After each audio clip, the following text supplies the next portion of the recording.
Ser Podcast. Bienvenidos a Ser Podcast, bienvenidos a Ser Aventureros. Prepararos porque hoy nos vamos de viaje con Carlos Franganillo. Sí, el presentador de la edición de la noche de Telecinco, que fue corresponsal en Rusia y en Washington y mil aventuras más. Estará Adrián Cune con nosotros. Hace 3 años se pasó un día por aquí porque se iba a dar la vuelta al mundo así de manera sostenible. Total, que está medio de regreso, que ahora anda por Italia. A ver qué tal le han ido estos 1000 días. ¿Estáis preparados? Con toda la tropa, ¿eh? Arrancamos, Ser Aventureros. Comienza en la cadena SER, Ser Aventureros. José Antonio Ponseti.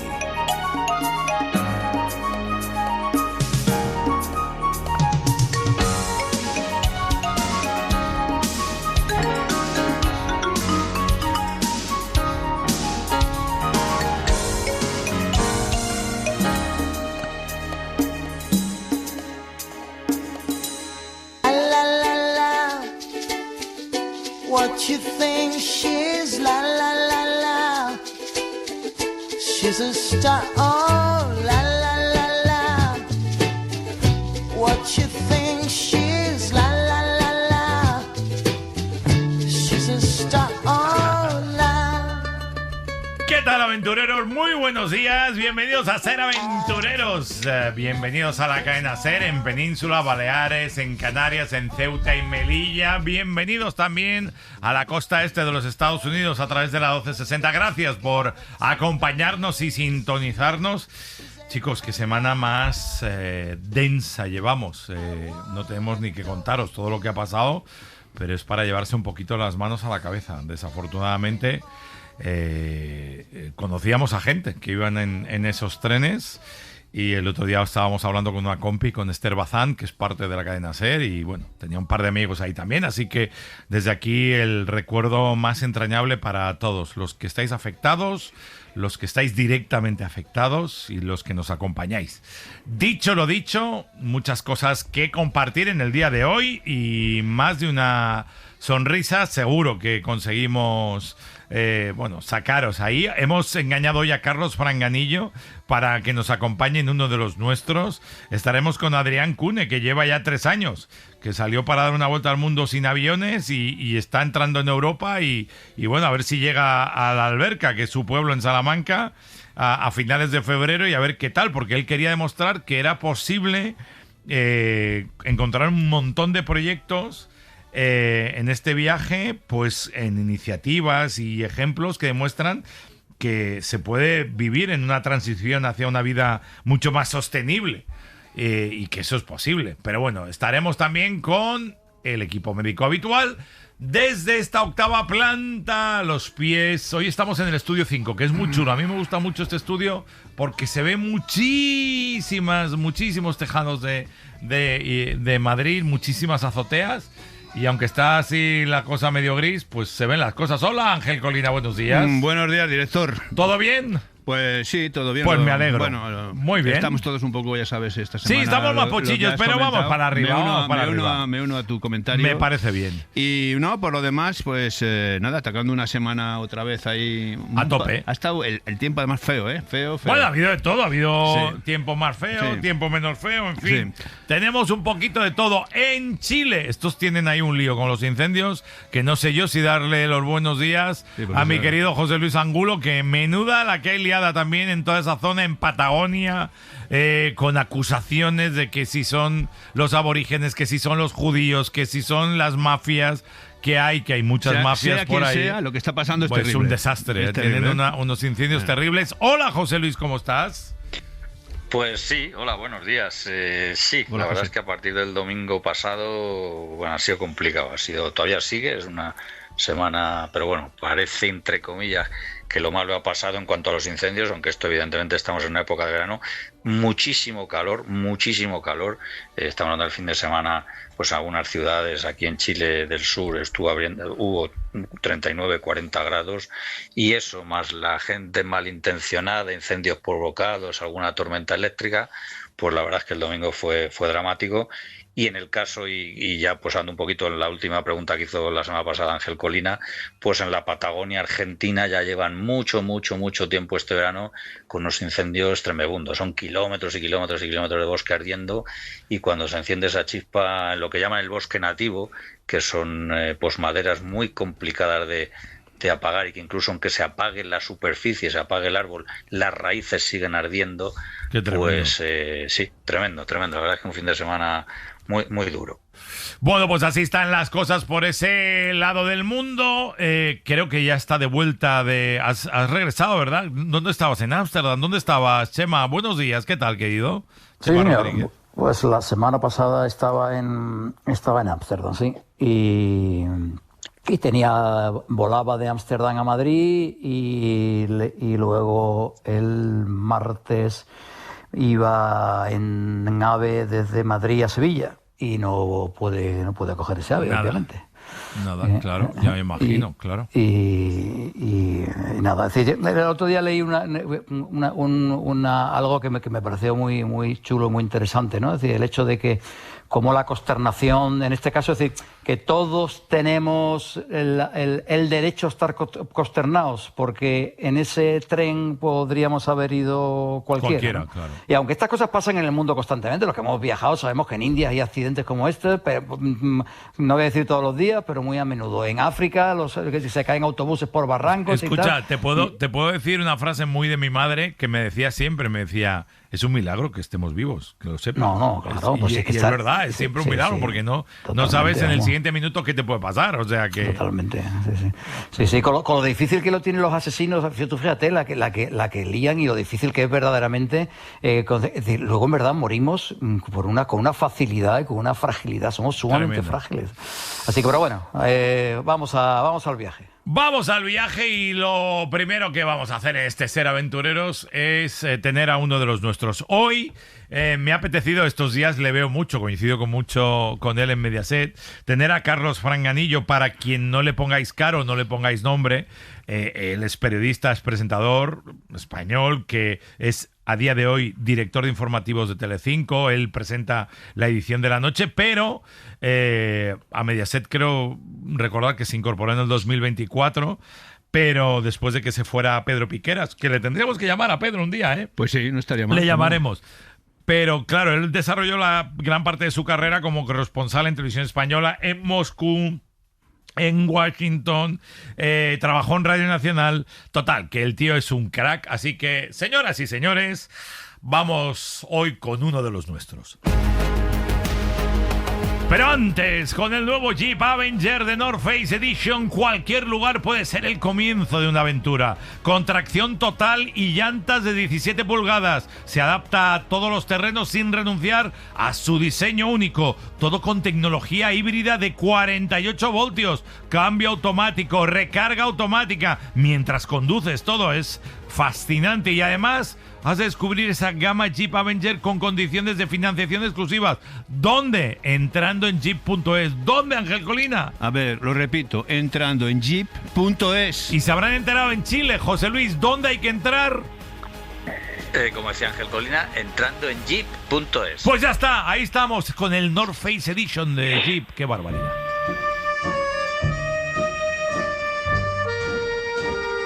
En Ser Aventureros hablamos con uno de los nuestros. Pues como os contaba, ese uno de los nuestros es Carlos Franganillo, que le tenemos ahora mismo escuchándonos. ¿Qué tal estás? Buenos días.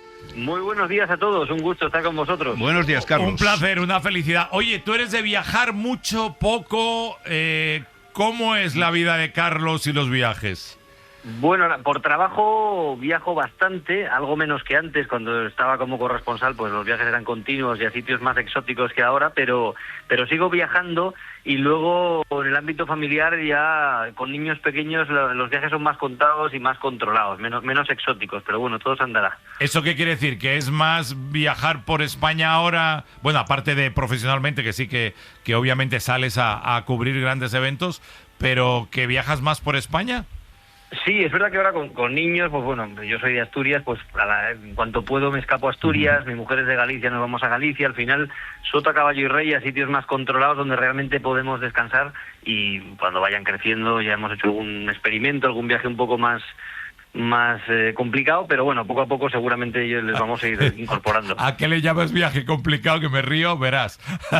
Bueno, no, complicado con niños de alguno de 4 años, todo es complicado, aunque sea salir a la Plaza Mayor de Madrid ya es un lío, ¿no? Pero ya no te cuento con aviones, hoteles, tal y cual, pues bueno, lo que todo el mundo sabe, ¿no? Pero bueno, de momento vamos sobre seguro, que sea cómodo para todos, que todo el mundo se divierta y ya iremos incorporando. Hola Carlos, ¿qué tal? Soy Ángel Colina. Primero, admirarte como profesional, porque te hemos seguido todos, pues bueno, a lo largo de todos estos años, y siempre has hecho un trabajo que nos ha gustado mucho a todos y nos ha parecido siempre muy serio, cosa que ¿cómo es? Que abunda por su... Te va a mandar el mismo dinero que ya me ha dado a mí, o sea que ¿Sí? no pero ahí. Bueno, la verdad, yo creo que las cosas hay que decirlas. Cuando uno piensa esas cosas hay que decirlas. Sí, pues muy honrado. Bueno, porque teniendo en cuenta... No es para tanto. Carlos, no es para tanto, pero teniendo en cuenta lo que nos rodea ahora, también hay que tenerlo muy en cuenta. Bueno, te quería comentar. No, yo decía, Ponseti, que yo creo que sería un estudio para hacer es viajar con niños o viajar sin niños. Es decir, ya el tener un niño de 4 años, yo lo digo por mis nietos cuando vienen y tal, ya el día a día ya es una aventura total. Pero ya, si viajas con ellos, o sea, había que hacer un especial cómo viajar con los pequeños, porque cambia totalmente el viaje, ¿no? De viajar sin niños y tal, a cuando vas con los niños. A Carlos, ya ves, le ha limitado claro, de la distancia, viajes, de entrada claro. A la distancia, ¿no, Carlos? La distancia y bueno, sí, los planes también, evidentemente el ritmo de visita es mucho más complicado, tienes que pensar en hacer paradas, tienes que pensar en historias, pero bueno, a la vez también tiene cosas positivas. Por ejemplo, recientemente hemos estado en Grecia, ¿no? Que es un viaje relativamente fácil y tal, los chavales mayores ya tienen 12, 10, ya están en el colegio estudiando pues la antigua Grecia, ese tipo de cosas, con lo cual a ti también te ponen la asignatura de estudiarte bien lo que vas a ver, de tratar de ser didáctico, de que ellos se enteren de cosas, con lo cual vuelves, bueno, te enteras de cosas que a lo mejor vas con la guardia más baja y no te enteras de lo mismo, que tratas de hacer un poco de profesor también, ¿no? O sea que tiene esa parte que es estimulante. José Luis, te toca. Oye, Carlos, sí, yo te quería preguntar, bueno, hemos gozado mucho tus corresponsalías en Estados Unidos, en Rusia. Nos decías que hacías muchos viajes profesionales cuando estabas en esos destinos. ¿Te quedaban luego ganas de hacer viajes particulares en esos destinos? Sí, por supuesto. Y he tratado de aprovechar lo que hemos podido y conocer, ¿no? Pero es verdad que los viajes se orientan de otra manera. Yo creo que el gran privilegio que tenemos como periodistas, sobre todo cuando eres corresponsal o viajas a sitios más remotos de los que muchas veces no tienes ni pajolera idea hasta que te los estudias, es que en muy poco tiempo, en 3 días, 4 días a veces de despliegue, te vas con una cantidad de conocimiento mayor que el que podrías tener como turista en un mes. Porque en un día a lo mejor has entrevistado a un panadero, has entrevistado a un ministro, has hablado con 3 analistas y te vas con una visión de un lugar muy, muy completa y muy amplia, ¿no? Entonces es como un chute muy profundo de lo que significa un sitio muy concreto. Y vas a sitios también que no son demasiado visitables. Vas a lo mejor a un pueblo perdido en medio de, no lo sé, de Missouri, o te vas al Cáucaso a visitar Chechenia, que casi nadie se va de vacaciones, ¿no? Entonces son sitios que no iría seguramente como turista, pero que te aportan muchísimas cosas y que son muy interesantes. Chemita. No, digo que Carlos... Perdona, no, dale, Chema, dale. Que, bueno, como la pelota ya te la hemos hecho suficiente, yo voy a ir a la pregunta directamente. Verás. No, va a ser muy sencilla. Uno de los lugares donde estuviste como corresponsal fue Moscú. ¿Cómo era el Moscú en el que tú estuviste? Pues fíjate, yo me llevé una gran impresión y me costó adaptarme. Yo creo que yo llegué sabiendo muy poquito ruso, me ofrecieron irme a Moscú un mes de diciembre para desembarcar allí en enero. Sabía 4 palabras, tampoco sé muchas más ahora, pero bueno, para defenderme aprendí lo justo. Pensaba que ahora hablabas el ruso fluido, digo, no me fastidies. No, me costó, pero sí que al llegar allí un 2 de enero de 2011, un frío de 12 bajo cero y de noche a las 4 de la tarde, y tan aislado, pues sí que es verdad que la primera impresión es dura, porque te vas con muchos prejuicios, con muchas ideas preconcebidas y ves gente sospechosa por todas partes, todo está oscuro, el ruso de primeras es una persona hostil que no te sonríe o que no te da cierta confianza hasta que no pasas una serie de filtros, entonces te veías un poco incómodo, ¿no? Fueron duros y fueron días de mucha hostilidad hasta que aprendes esos códigos. Y luego me pasó algo gracioso, porque después de 3 años y medio en Rusia, donde me había adaptado ya a esos códigos y a entenderlos, me destinaron a Estados Unidos, donde me encontré todo lo contrario, donde la gente te paraba por la calle, qué bonitos zapatos, qué gafas tan bonitas, te sonreían, y yo decía, coño, estos tipos son idiotas, me están tratando de engañar o me quieren me quieren robar. Quieren algo de mí, ¿no? Me había rusificado tanto que esa actitud tan amistosa me chirriaba. O sea que, bueno, a todo se adapta uno y acaba endureciéndose y haciéndose con el entorno. Oye, Carlos, te tiro una, porque hace unos días estuvo por aquí Rosa María Calaf también en esta sección, y ella, que también ha estado en Rusia de corresponsal. Hombre, una grande total. Sí, una grande. Me dijo, yo estuve a punto de quedarme a vivir en Italia. ¿A ti te ha pasado de que por algún sitio que has pasado has dicho, uy, yo aquí igual me quedo a vivir, tío? Sí, yo me lo planteé y nos lo planteamos en algún momento en Washington. Washington es una ciudad fantástica, es una ciudad muy cómoda, es como un pueblecito, hay mucha naturaleza, estábamos los dos bien ubicados y bueno, llegó un momento que sí que nos lo llegamos a plantear, pero sí que mirando a futuro tampoco tenía claro que si me iba a gustar que mis hijos se convirtieran en americanos 100%, en perder esa conexión cultural. Bueno, luego la vida nos fue llevando por otro lado y regresamos a España, ¿no? Pero llegaba un punto donde veía otros ejemplos y otras familias que tenían chavales ya en edad universitaria y que no tenían una relación muy directa con España, ¿no? Llegó un momento que dudamos y también eso nos hizo volver a España en algún momento. Bueno, Carlos, yo te quería comentar que, bueno, tú que eres asturiano, yo soy cántabro, es muy difícil elegir otro sitio para vivir, ¿verdad? También te lo digo, o sea, Fíjate, una cosa de la que todos nos damos cuenta cuando vamos por ahí, ¿no? Que este país es fantástico, realmente es fantástico, y España es un sitio maravilloso, y espero que lo siga siendo por todo, por clima, por naturaleza, por comodidad, por seguridad, porque es verdad que estando en Estados Unidos, un país tan sofisticado, tan avanzado, uno se da cuenta que, joder, la criminalidad y la seguridad te condicionan la vida. La ciudad que estaba al lado de Washington, Baltimore, una ciudad de 600.000 habitantes, tenía 300 homicidios al año. Son todos los que tiene España en un año aproximadamente. Y eso te da una dimensión de lo bien que se vive en España para muchas cosas, ¿no? Eso es lo que yo te quería preguntar realmente es, tú que en tu época en la que tú estuviste en Estados Unidos, que tampoco hace tantos años, a lo que está sucediendo ahora, como está ahora Estados Unidos, ¿cómo lo ves tú? ¿Te sorprende, no te sorprende? ¿Te parece que es normal un poco lo que está sucediendo? Me entristece mucho porque creo que la degeneración del país se ha ido acelerando mucho. Yo tuve la suerte de cubrir el final de la presidencia de Obama y el principio de Trump, y ahí evidentemente ya se veía el proceso en marcha, ¿no? De una gran crispación, de movimientos populistas ya muy asentados que iban ganando terreno. Pero las veces que he regresado y lo que me cuentan amigos que siguen allí queda claro que el deterioro es muchísimo más grave, que la brecha social es cada vez más grave y que el discurso político se ha ido deteriorando hasta un punto que empieza a ser ya prácticamente una involución democrática, ¿no? Entonces me da cierta tristeza porque es verdad que creo que Estados Unidos ha tomado una deriva muy muy complicada que se está contagiando a muchas partes del mundo, y donde toda la clase política, mediática también, se ha ido contagiando de muchas cosas, ¿no? Y de muchas actitudes que creo que nos meten en una especie de torbellino que es difícil romper.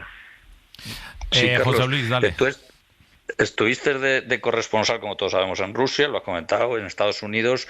¿Te gustaría en este momento actual ser corresponsal en China?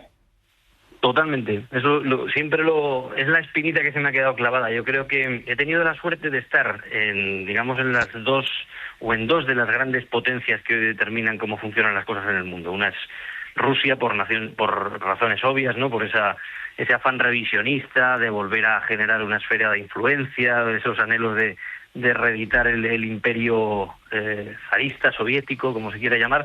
Estados Unidos porque sigue siendo la potencia número uno y marca la tecnología y marca la economía, etcétera, etcétera, y siempre se me ha quedado un poco la espinita de China, un país que no conozco. Ese sí que es un viaje que tengo pendiente, que quiero hacer pronto con mis hijos en 1 o 2 años, y por asomarnos a ese otro mundo que viene y que ya es una realidad, ¿no? Y eso sí me hubiera gustado. Me fascina China, creo que tiene unos cambios sociales en marcha profundísimos y muy interesantes, demográficos de todo tipo, la tecnología, el sistema de gobierno tan...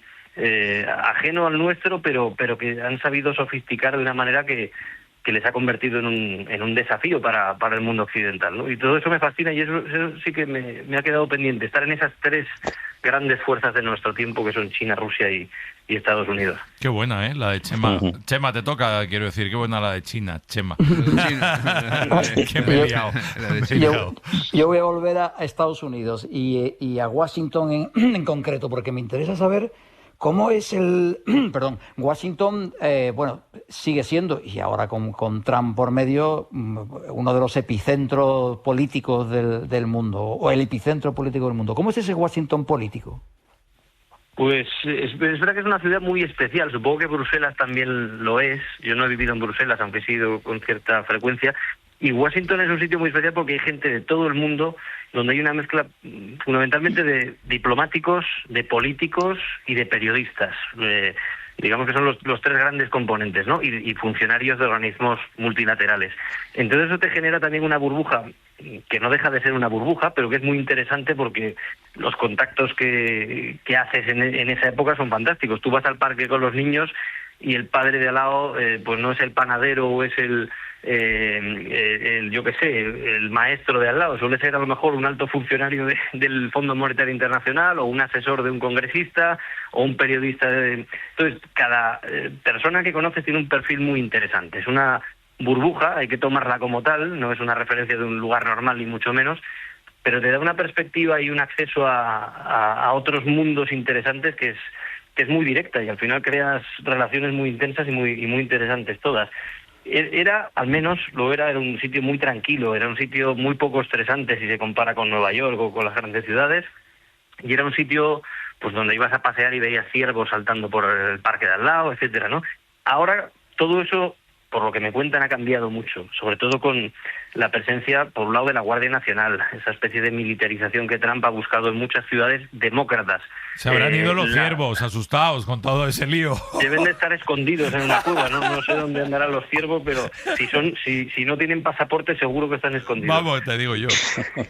Y luego los hay, estos famosos, ¿no? Entonces todo eso lo ha enturbiado bastante, creo. Escucha, ya fuera de peloteo, ¿tienes manías a la hora de viajar? Venga, cuéntame, ¿eres de los que, yo qué sé, te llevas tu almohada, no te gusta si no hay pasta de dientes en la habitación de los hoteles, no te gustan los hoteles y prefieres ir a casas? ¿Cómo es Carlos? Me acomodo bastante, la verdad es que en eso siempre, bueno, yo creo que ya esa vida que ya es parte de mi pasado, pero de corresponsal, de salir con lo puesto y andar pues 2 semanas con 2 mudas, intentar apañarte, pues yo creo que eso ha hecho que me adapte prácticamente a todo. Pero sí que es verdad que con la edad y con los años me voy haciendo cada vez más maniático y cada vez quiero tenerlo todo más controlado antes de salir, tenerlo todo ya, el recorrido, los tiempos, el alquiler, o sea, es verdad que eso, pues quizás que me estoy haciendo viejo y más maniático, pero le resta frescura a los viajes, pero es verdad que sin eso y con niños pequeños pues es imposible. O sea que a la aventura se puede ir cuando vas solo o con tu pareja o con amigos, pero más allá de eso luego trato de tenerlo bien amarrado. Entiendo. Oye, Carlos. Dale, José Luis, luego le doy otra. A nivel gastronómico, ¿qué prefieres? ¿Unos blinis con caviar o una hamburguesa? Oye, te metes en un problema ahí. No, la comida rosa me fascina. La comida rosa me fascina, ¿eh? Y yo creo que sí que tiraría más por los blinis. Es verdad que el caviar tampoco es una cosa que me vuelva loco. Yo siempre he pensado que los erizos de mar que se comían mucho en Asturias, ahora ya son mucho más populares casi en todos los lados, me gustan 1000 veces más que el caviar, sinceramente. A lo mejor no tengo yo el paladar tan fino, pero creo que para mí no es un manjar que me vuelva loco. Pero sí, la comida rusa, siendo tosca, siendo muy calórica, me gusta bastante. Y ¿algo en sopa, especial? ¿La sopa? ¿Hay algún plato así? El bors es fantástico y... ¿Qué lleva eso? Es un plato. Pues lleva remolacha, lleva algo de carne, lleva luego una especie de queso cremoso que se le echa al final. Bueno, es una sopa potente que en invierno y para las temperaturas que hay allí, pues viene muy bien. Entiendo que ahora que se complementa con un vasito de vodka, por siempre, supuesto. Claro, en vez de agua. Eso es otra cosa, hablando de gastronomía, que hay que adaptarse en Rusia. Por lo menos en la época en la que yo estuve, tienes que ser capaz de aguantar. Recuerdo una vez, uno de los sitios más raros y remotos que me tocó viajar era en el Cáucaso, cerca de Sochi, unas montañas donde había un pueblo que era ya una población muy reducida, los circasianos. y los tipos, pues fuimos a hacer un reportaje sobre los circasianos, que habían estado perseguidos en el zarismo, tal. Y los tipos, claro, se enteraron de que venía la televisión española ahí a hacerles un reportaje y nos agasajaron de la mejor manera. Nos dieron una cena donde cada 5 minutos había que beberse un chupito de vodka y dar un discurso. Así hasta 12 o 15 discursos, pues la cosa acabó bastante mal. Pero llegaste a los 12 o a los 15. Bueno, yo creo que no recuerdo si me bebí los 12, algún truco haría para no beberme 12 chupitos de vodka porque puedes acabar muy mal. Pero es que no hacerlo es un deshonor total y es una falta de educación. Claro. O sea que hay que estar entrenado para aguantar. Eso me lo contaba Rosa María Calaf, que ella como mujer se sentía a veces más juzgada por eso, ¿no? Porque sobre todo para los hombres se les exige que tengan que beber, pero ella a veces en esos contextos sociales, me contaba, se veía también a veces en problemas. Jolín. Sí, además me consta porque lo he sufrido, es decir, es el chupito, como tú dices, no puede estar vacío el vaso y por lo tanto es un círculo diabólico. Y no te ponen agua, además, solo te ponen eso, con lo cual... No vale que digas que tienes úlcera... No vale que digas que tienes úlcera, que estás tomando una medicación que no sé qué, o sea, no les vale absolutamente ninguna disculpa. Eso es así. Oye, por terminar, Carlos, ¿viaje preparado ya que eres un tío ahora que te organizas y todo? ¿Tienes algo ya pensado en mente o no? ¿O cómo viene la vida? Mi obsesión, como decía, es ir a China. Me apetece mucho visitar 2-3 ciudades. Me gustaría, si puedo, tengo tiempo y dinero, pues no solo China, sino acercarme por Singapur y ver un poco qué está pasando en Asia. Lo de China me fascina. Me apetece asomarme un poco al futuro y a la sociedad que han montado allí y estar sobre todo, pues eso, en Shanghái, en Shenzhen y todos estos centros tan hipertecnológicos. Singapur me apetece muchísimo, me parece un país muy muy peculiar y muy especial y darme un garbeo por ahí con los chavales. Sobre todo creo que para niños yo creo que tiene que ser algo muy educativo, ¿no? Ver qué se está haciendo fuera de Occidente, qué está pasando, qué otro mundo se está poniendo en marcha y que seguramente va a ser ya su mundo y el nuestro, vamos. Le voy a despedir, ¿qué quieres decir? No, era una cosa, una curiosidad rápida. Cuando viajas a un país como China, por ejemplo, como corresponsal, ¿qué te mueves al principio? Claro, no hablas el idioma tal, ¿qué te mueves permanentemente con el intérprete fixer, pegado claro, a ti? El fixer, ¿no? Pues fíjate, yo cuando llegué a Rusia, allí trabajaba con la corresponsalía, que éramos en total 5 personas, si no recuerdo mal.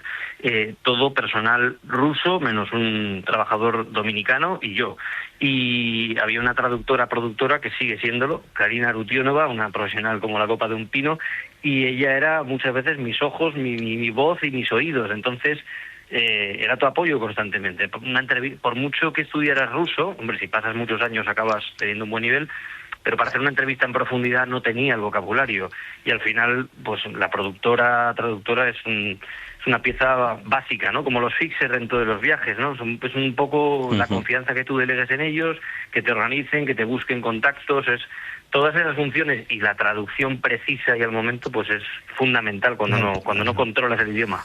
Querido Carlos Franganillo, gracias por tu tiempo, por viajar con nosotros en Ser Aventureros. Mucha éxito y muchos éxitos en esa edición de las 9 de la noche de Telecinco, que ahí estamos luchando. Eres el director de informativos de ahí, o sea que a luchar todo lo que puedas y más. Y un abrazo. Un gustazo estar con vosotros, de verdad ha sido un momento muy divertido, así que un abrazo para todos. Un abrazo, Carlos. Cuídate. Un abrazo. Seguimos en Ser Aventureros.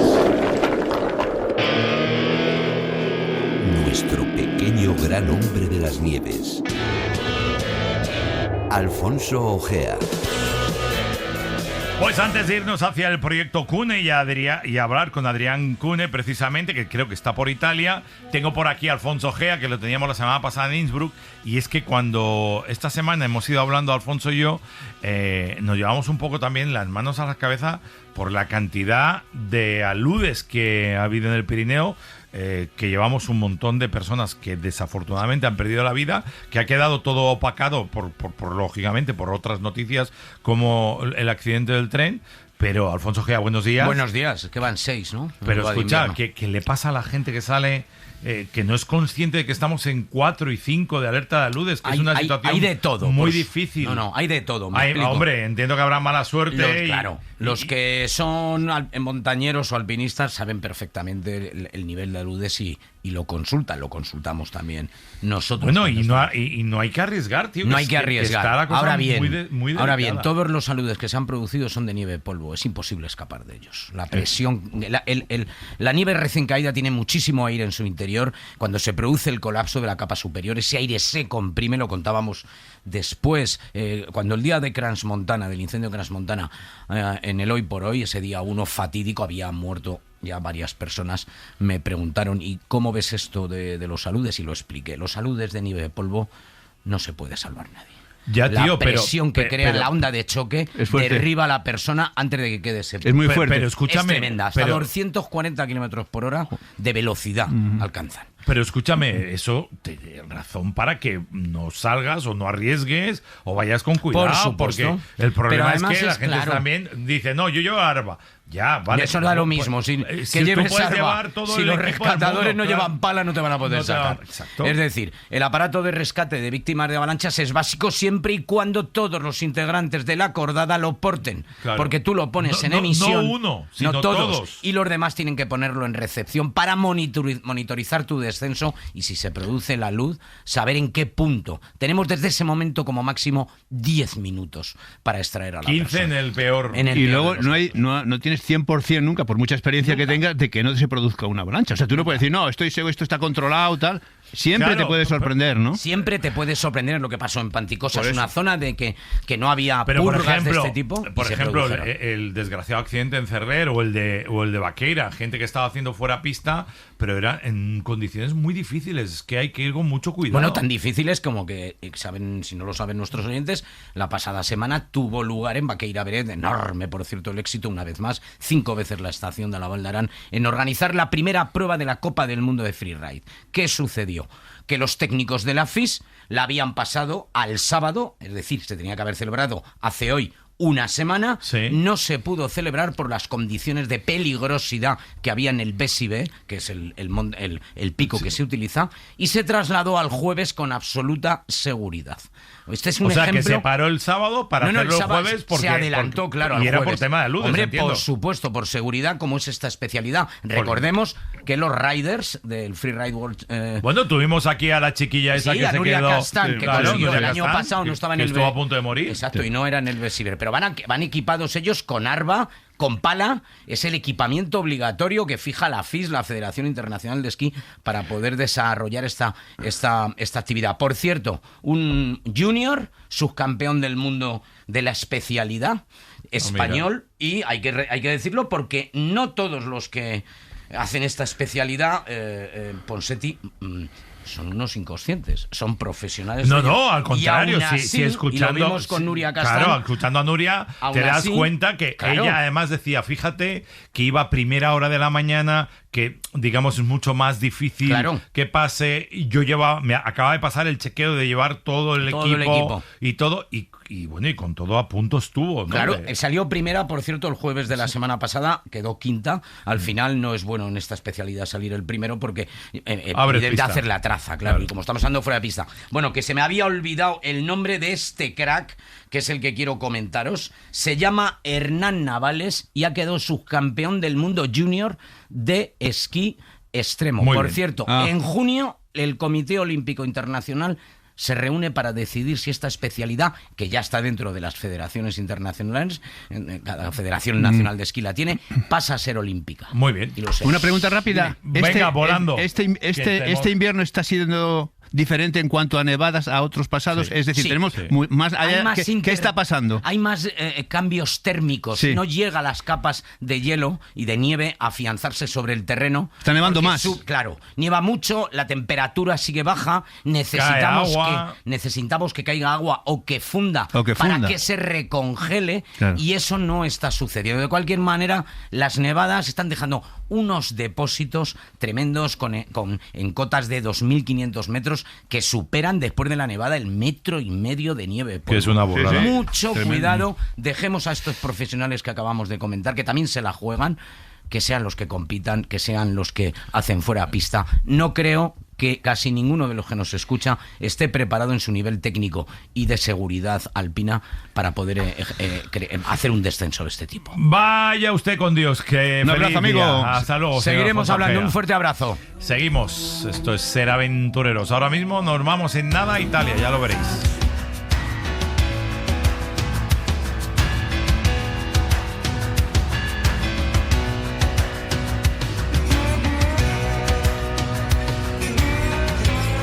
Adrián estuvo por aquí hace un montón, hace 3 años, salió para dar la vuelta al mundo, como decía al principio, sin aviones y bueno, probando o intentando demostrar que había un montón de proyectos para hacer una vida mucho más sostenible.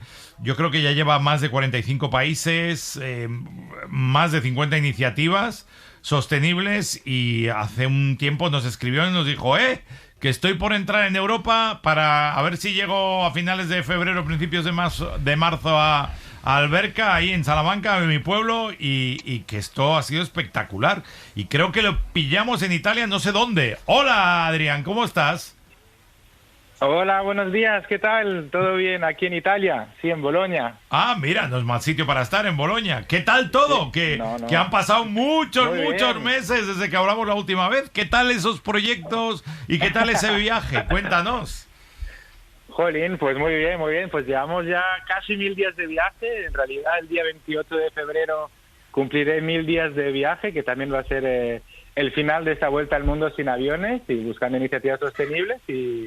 Y la verdad que muy contento de, uno, estar en Europa, de acercarme más a España y a mi pueblo, y luego pues también muy satisfecho por el viaje, ¿no? Porque han sido muchos kilómetros, muchas aventuras, muchas anécdotas, muchos problemas también, pero sobre todo hemos podido ver pues un montón de proyectos que demuestran que realmente hay mucha gente que está trabajando para hacer de este mundo un poquito mejor, de ver cómo podemos solucionar los problemas que tenemos y sobre todo pues reducir el impacto humano en el planeta y en las sociedades en general. Entonces así que muy satisfecho, muy orgulloso de todo lo que se ha hecho hasta ahora y de todo lo que hemos podido ver. Venga, empezamos por las anécdotas y luego voy con toda la tropa que te van a preguntar de todo, por las aventuras, por los proyectos, ya verás. Venga, anécdota, alguna buena, sí. Algunas cosas esas que ¿Alguna digas, buena? Me ha pasado Ponce, ni te imaginas, tío.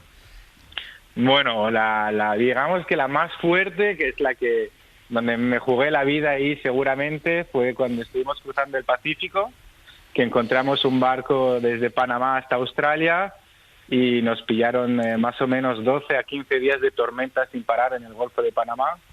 Y yo hacía las guardias de noche controlando pues eso, que las velas estuvieran bien, que el rumbo del barco estuviera todo en orden, a pesar de la tormenta, y de repente cuando me voy a acostar haciendo el cambio con el capitán, veo que hay agua que nos está entrando en el barco hasta los tobillos. Uy, va. Y ahí pues claro, fue un momento de adrenalina, eran las 2, 3 de la mañana, veo el agua que se mueve dentro del barco y dije, aquí se acabó, aquí ya hay que poner en marcha pues bueno el bote de salvavidas, pensar un poco a cómo sobrevivir. Estábamos a 10 días de Colombia, que era la costa más cercana.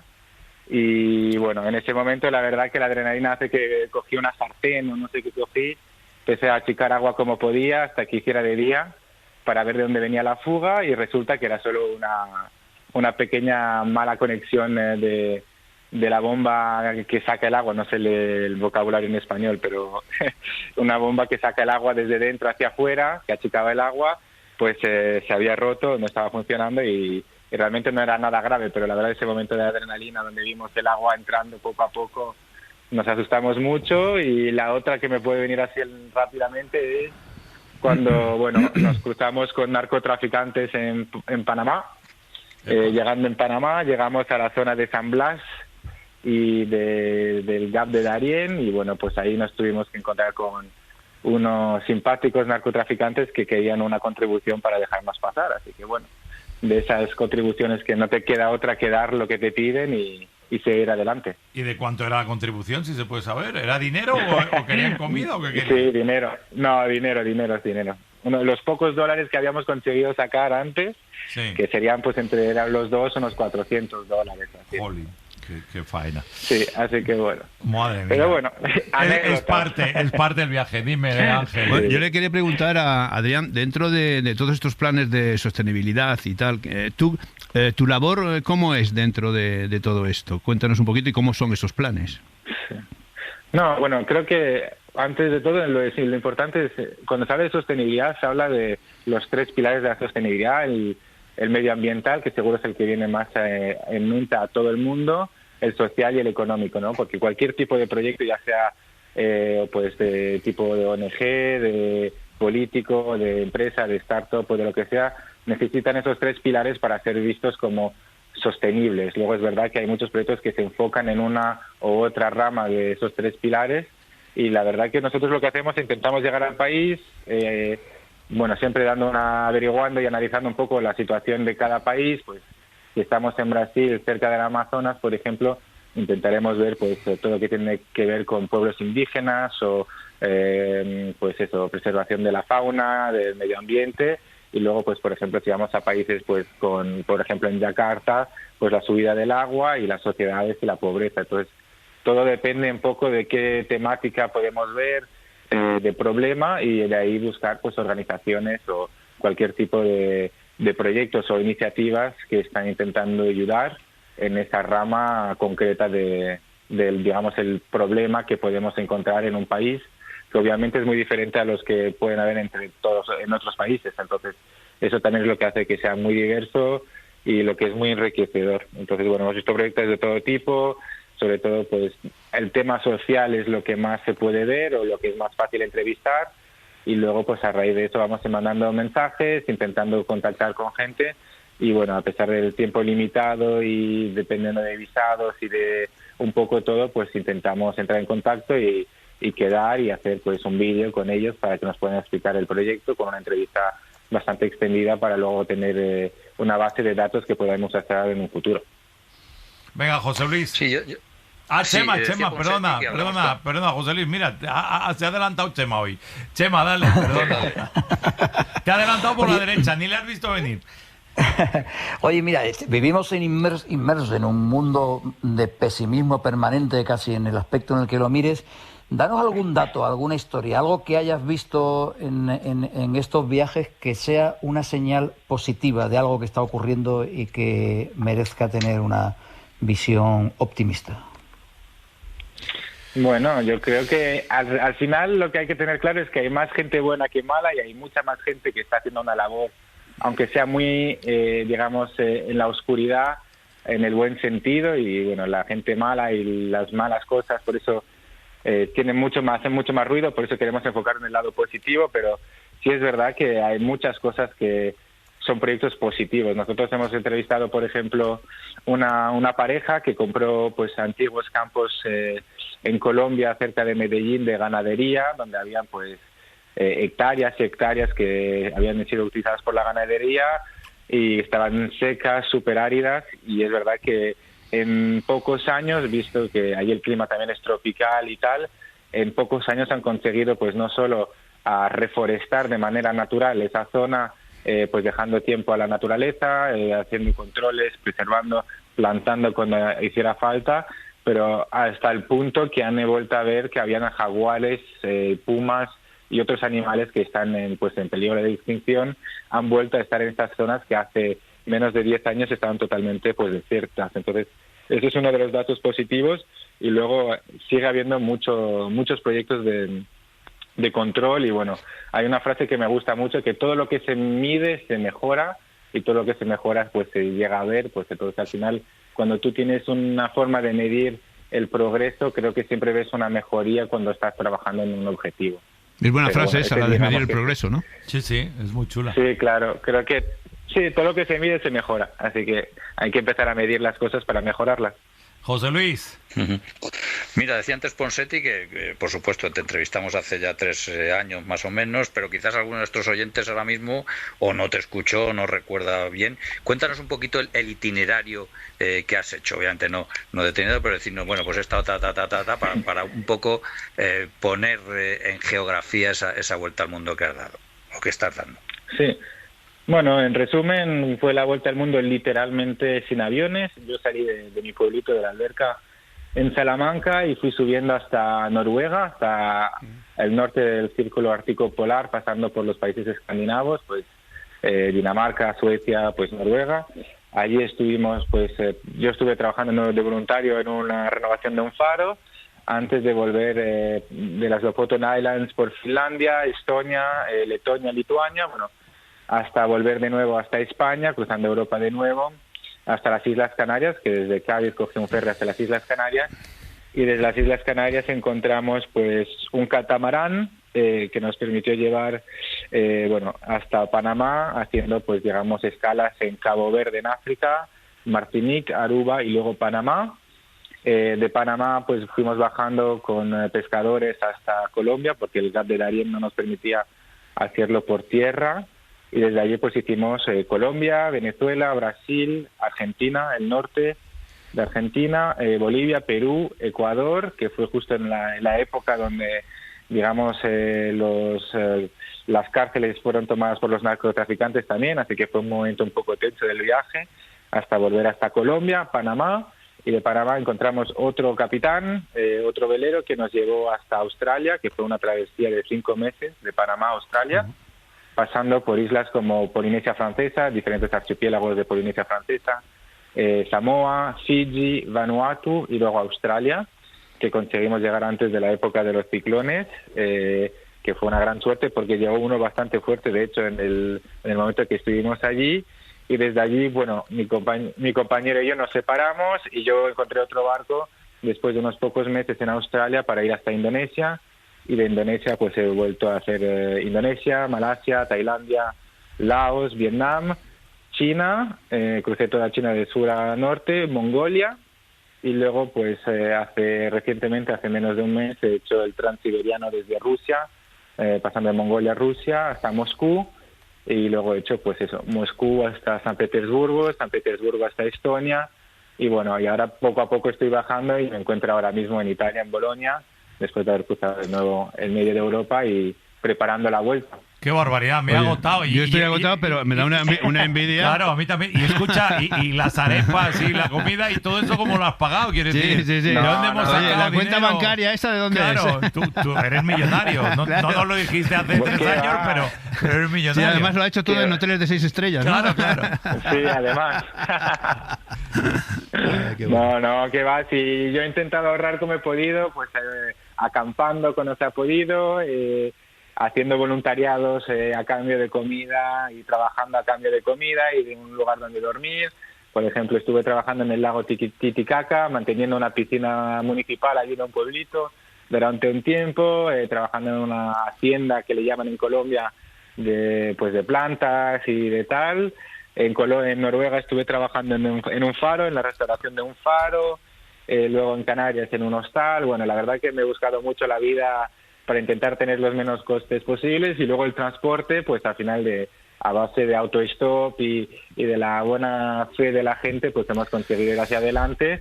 Y luego en Australia, la verdad que tuve la suerte de poder trabajar con el visado que es el Work and Holiday, el famoso Work and Holiday, pues me permitió pues trabajar durante unos cuantos meses, hacer lucha y luego poder seguir.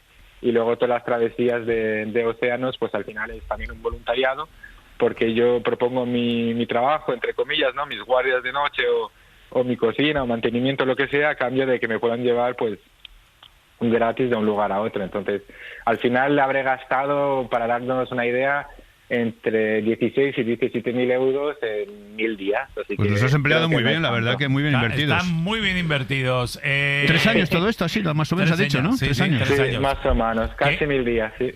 Me queda una pregunta más. Si queréis, José Luis, Chema o Ángel, os dejo, pero una, ¿eh? Nada, silencio. Venga, Chema, tú que tienes preguntas siempre Luis, originales. José Luis, venga. Bueno, a mí me ha llamado mucho la atención, aunque ahora lo has explicado, los trayectos que has hecho en barco. La verdad es que sí que hubo unos años que el barco stop estaba de moda, luego la verdad es que se complicó bastante, y por lo que tú dices ahora han sido intercambios trabajo, desplazamiento, o sea que bueno, quizás sea una nueva modalidad de ese barco stop. Sí, la verdad que es una modalidad que A ver, sí es verdad que creo que todo lo que tiene que ver con autostop o barco stop, hace unos pocos años la gente perdió un poco, pues hay un poco de desconfianza que se crea porque al final sigues metiendo pues un desconocido en tu vehículo, ya sea un barco, pues es más tiempo. Entonces, bueno, la verdad que la convivencia es clave en ese intercambio de favores. Pero sí, yo creo que hay una voluntad de querer reconectar entre nosotros, entre los seres humanos, o al menos desde que yo lo he podido viajar he visto que la gente tiene ganas de conocer un poco diferentes culturas, que hay una curiosidad más allá de la desconfianza. Y luego, pues lamentablemente tengo que admitir que la verdad que la desconfianza la he notado muchísimo más en países, digamos, del primer mundo, como pueden ser Europa en general, y en países pues un poco más pobres, donde la gente pues tiene menos acceso igual a la información o al viajar simplemente, pues la verdad que son mucho más generosos, son mucho más abiertos, mucho más curiosos también. La verdad es que hay que valorarlo mucho y bueno, yo creo que debería ser volver y bueno, es verdad que la convivencia es difícil y no siempre me ha ido muy bien, o sea, pero la verdad que ha sido muy bonito y he aprendido un montón. Adrián Cune, un abrazo enorme, no tenemos tiempo para más, gracias por acompañarnos. Oye, si alguien te quiere seguir, estás en Instagram, ¿verdad? Y sigues estando en redes. Exactamente. ¿Cómo te buscamos? Exactamente. Nos llamamos @project_cune y bueno, el 28 de febrero estaré llegando a la alberca, pues si alguien te quiere acercar y me haría mucha ilusión ver a quien pueda acercarse. Muy bien, Adrián, un abrazo enorme. Un abrazo. Un abrazo gigante, chao, chao, gracias. Ser aventureros. Viajar desde el sofá. Los libros de José Luis Angulo. Hoy me vas a decir, José Luis, el título, poco más, porque tenemos un minutito, o sea que tú mismo. Venga, pues decimos el título y lo dejamos para la semana que viene. Kalashnikov, de Vietnam a Gaza, la historia de un siglo cruel encarnado en un arma. No sé si lo dejamos así o ahondamos un pelín. No ahondas en nada, ya te digo yo, porque hemos de despedir el programa, porque ya me están diciendo desde técnica que nos tenemos que ir, que es la hora, o sea que la semana que viene puedes ahondar. Kalashnikov, ¿cómo era el título? Kalashnikov, de Vietnam a Gaza, la historia de un siglo cruel encarnada en un arma. Muy bien. Violento, ¿de quién es el libro? El libro está publicado por Deusto y el autor es un corresponsal de guerra, un italiano, Domenico Chirico. Pues la semana que viene os hablaremos de esto, porque hoy no tenemos tiempo para más, que ha sido una gozada y un placer viajar junto a todas y todos vosotros. Gracias, José Luis Angulo. Gracias, Chema Rodríguez. Gracias, un abrazo. Un abrazo, toda la semana que viene. Chao, Angelita. Chao, un abrazo. Sed felices. Adiós, aventureros. Para no perderte ningún episodio, síguenos en la aplicación o la web de la SER, Podium Podcast o tu plataforma de audio favorita.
Veréis.